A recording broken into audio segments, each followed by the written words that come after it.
ভাই আমার একটু ক্যান্সেল দেন কত?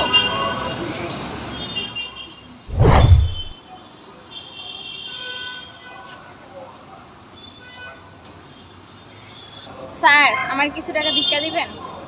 এই মেয়ে, তুমি ভিক্ষা করো কেন? কাজ করতে পারো না? তোমার তো দেখতেও সুন্দর দেখা যায়, স্বাস্থ্য ভালো। স্যার আমি ভিক্ষা করবো না করবো কি, আমি তো লেখাপড়া বেশি করি নাই। আমার বাবা মারা গেছে, মা আছে, মা তাও অসুস্থ। মা একটু হা করো, ওষুধটা খাও।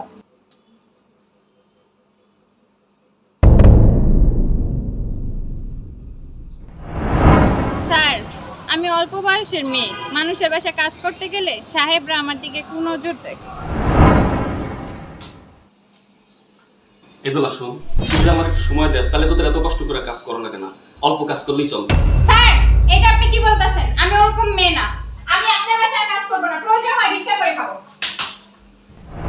কোন স্যার কেমনে মানুষের বাসায় কাজ করব? ভিক্ষা করতে গেলেও মানুষে খারাপ প্রস্তাব দেয়, তারপরে তো রাস্তায় দৌড়ায় নিজের ইজ্জত বাঁচানো যায়। লেবু তরমুজ ভাই, লেবু লন ভাই, লেবু লন। ভাই কয়টা টাকা ভিক্ষা দেন? এই তুই দেখতে সুন্দর, তুই ভিক্ষা করস কেন? আমার বউ দেশে থাকে, তুই আমার বাসায় চল।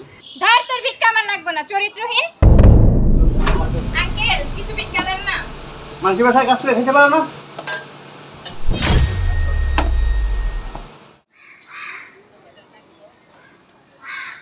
এই ধর তোর দুজন ভাগ করে নিস।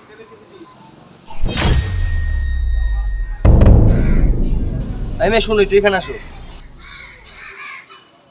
স্যার কি বলবেন বলেন। এই মেয়ে তুই ভিক্ষা করস কেন? তুই তো দেখতে অনেক সুন্দর, স্বাস্থ্য ভালো, তুই অন্য কিছু করলে টাকা আর অনেক কামাইতে পারবি। চল আমার সাথে চল। এই শুনেন, এই খারাপ। আচ্ছা সেটা না হয় বুঝলাম, তাহলে তুমি ছোটখাটো তো একটা ব্যবসা বাণিজ্য কিছু করতে পারো। স্যার ব্যবসা করবো কেমনে?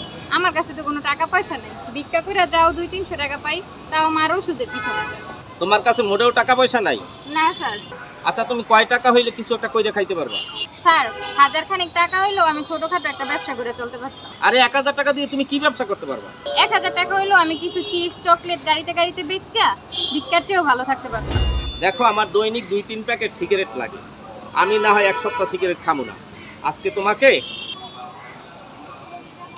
2000 টাকা পুঁজি দিলাম, তুমি এটা দিয়ে কিছু করে খাও, ভিক্ষার চাইতে সম্মানে হবে। স্যার আজ থেকে আমি আর ভিক্ষা করবো না, ব্যবসা করে খাবো। আল্লাহ যেন আপনার মঙ্গল করে। আজকে থেকে আর আমি সিগারেট খাবো না, সিগারেটের প্যাকেটটা ফেরত দিয়েছি।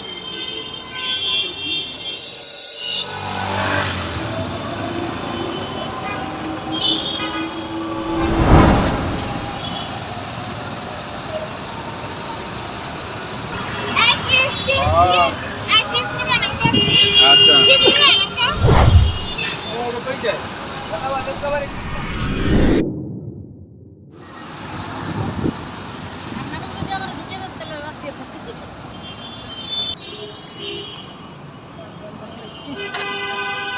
এই নেন স্যার। ম্যাডাম আসসালামু আলাইকুম। ওয়ালাইকুম আসসালাম, বসেন। স্যার আপনি? ম্যাডাম আপনি আমাকে স্যার বলছেন, আপনি মনে হয় ভুল করছেন, অন্য কাউকে ভাবছেন। না স্যার আমি ভুল করি নাই, আমি কিন্তু আপনাকে চিনতে পারছি। স্যার সত্যি কি আপনি আমাকে চিনতে পারেন নাই? না ম্যাডাম, সত্যি আমার কিছু মনে পড়তেছে না। স্যার আপনার মনে আছে সেই 5 বছর আগের ঘটনা? আজ থেকে 5 বছর আগে আমি রাস্তায় ভিক্ষা করতাম, আপনি একটা চার দোকানের সামনে দাঁড়িয়েছিলেন, আমি আপনার কাছে ভিক্ষা চাওয়াতে আপনি আমাকে 2000 টাকা দিয়ে সাহায্য করছিলেন। স্যার এবার কি মনে পড়ে আপনার? কি বলেন ম্যাডাম, আপনি সেই মেয়ে? স্যার আপনি আমার বাবার মতো, আপনি আমাকে আপনি করে বলবেন না, আপনি আমাকে তুমি করে বলবেন। আমার নাম দোলা, আমি এই কোম্পানির এমডি। এবার বলেন স্যার আপনি কি কারণে আসছেন এখানে? ম্যাডাম আমি আপনার কোম্পানিতে আসছিলাম। আহা স্যার আপনাকে বললাম না আমার নাম দোলা, আপনি আমাকে দোলা বলে রাখেন। দেখো দোলা, আমি আসছিলাম তোমার কোম্পানিতে একটা ডিলারশিপের জন্য। ডিলারশিপ নেওয়ার জন্য তো 10 লক্ষ টাকা অগ্রিম দিতে হয়, আমার জন্য যদি কিছুটা কম নিতাম। স্যার আপনি এটা কি বলেন? ডিলারশিপের জন্য আপনার 1 টাকাও দিতে হবে না, আপনার সেই 2000 টাকা দিয়েই তো আজকে আমার এই কোম্পানি। স্যার যদি কিছু মনে না করেন এখানে একটু আসবেন প্লিজ। স্যার স্যার এই চেয়ারে বসেন। এই চেয়ারটা আপনার, আজকের এই কোম্পানি আপনারই অবদানে।